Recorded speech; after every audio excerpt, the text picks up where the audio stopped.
नमस्कार। मन करता है कि अब राजनीति छोड़ दें, बस मानवता की सेवा करें। तकलीफ होती है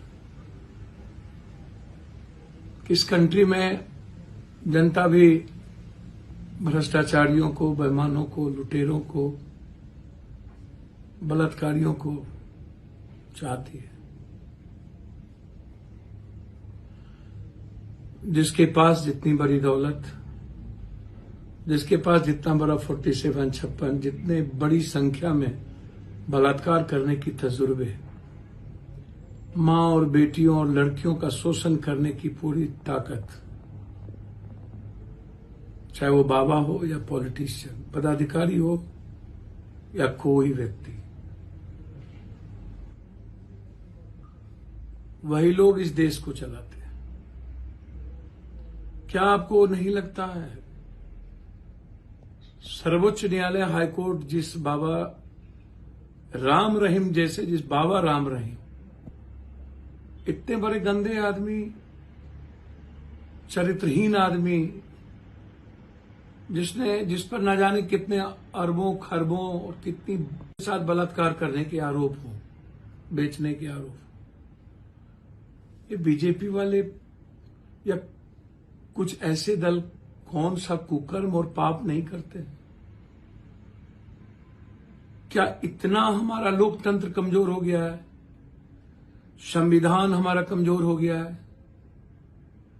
क्या सर्वोच्च न्यायालय सो मोटो नोटिस नहीं ले सकती थी? इतने लंबे पैरोल, राजनीतिक पैरोल, इसके पहले 2 दिन 1 दिन के लिए पैरोल नहीं मिलता था। क्या नहीं उनके घरों से ऐसे आराम की चीजें मिली? क्या हम सत्ता के लिए सारे कुकर्म और पाप करेंगे?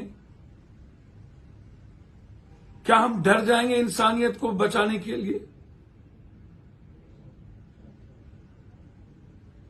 लगभग इस हिंदुस्तान के 90% बाबा जो अकूट पैसे कमा करके, दुनिया से लूट करके, गरीबों से और मानवता को समाप्त करके अपनी ऐशो आराम की जिंदगी जीते हो, क्या कारण है कि ये बाबा लोग ही पॉलिटिशियन को, सिस्टम को और लोकतंत्र को चला रहे हैं? क्या इन बाबाओं के खिलाफ जिहाद नहीं होनी चाहिए? पॉलिटिशियन के पहले बाबाओं के खिलाफ जिहाद करने की जरूरत है। पहले चुनाव के लिए पैरोल दिया गया इन चरित्रहीन को, जिन्हें फांसी होनी चाहिए, जिन्हें काल कोठरी में बंद होना चाहिए। कोई हो, कोई बाबा राबा कोई हो, जिनकी नजर बेटियों पर हो, बहनों पर हो, उनको जिंदा रहने का राइट है। उन्हें Z+ सुरक्षा दे दिया गया। उसके बाद आप बीजेपी करते हो। गाय के नाम पर मुसरी घरारी में जिंदा जला दिए, जबरदस्ती गाय कहवा करके। पूरी देश की बेटियों पर, बहनों पर, मां पर जिन चरित्रहीन बाबाओं की नजर होती है, वो इस बीजेपी की ताकत है। सत्ता तय करेंगे ऐसे लोग, ऐसे चरित्रहीन लोग। लगभग पॉलिटिकल पार्टी में ऐसे लोग सम्मिलित हैं। हमें तो लगता है कि हमारे जैसे परिवार को अब राजनीति से दूर होना चाहिए, जंग की आगाज करनी चाहिए इन बाबाओं के खिलाफ।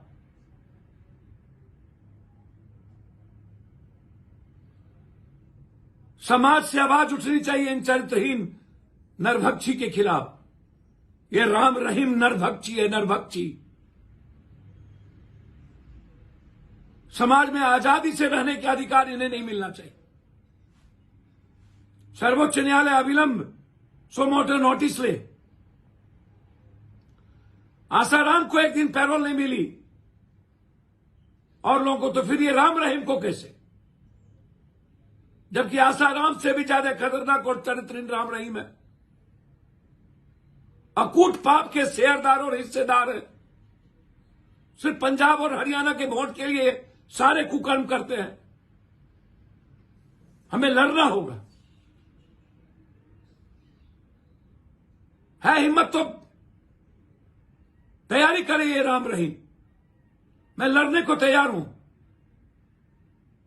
और मरने को भी तैयार हूं।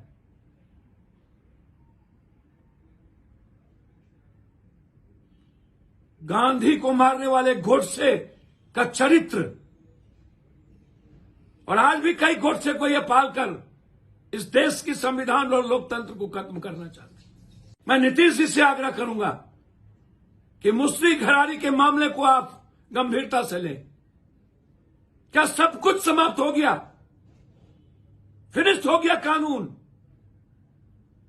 जिसे मन आएगा वीडियो वायरल करेगा और वो लोग समाज में रहेंगे। कौन आजादी दिया ऐसे लोगों को?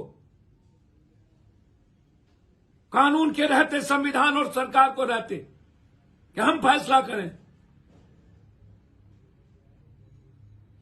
तब तो सबसे पहला फैसला पदाधिकारी, पॉलिटिशियन, ब्यूरोक्रेट्स और पूंजीपतियों की होनी चाहिए। यह घटना माफी जोग नहीं है और बिहार में इसकी प्रचलन बढ़ रही है।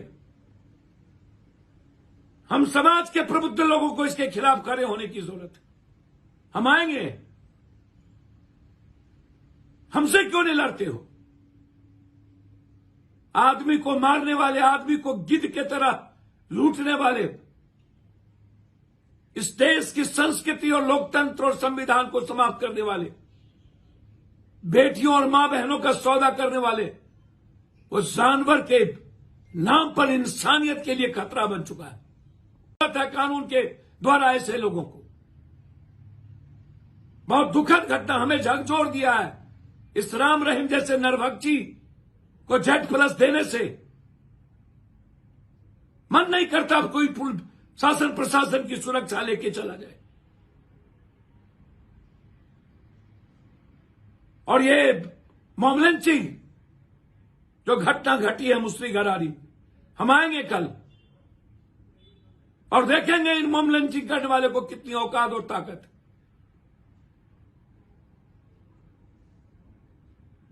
प्लीज हाथ जोड़ के विनती करता हूं मैं, नीतीश जी, न्याय करिए उस परिवार के साथ, उस बच्चों के साथ। और सर्वोच्च न्यायालय से आग्रह है कि सो मोटो नोटिस लें और ऐसे लोगों को काल कोठरी में होना चाहिए। आप निर्णय दें, अन्यथा कानून और संविधान और न्यायपालिका पर से भरोसा उठ जाएगा सबका।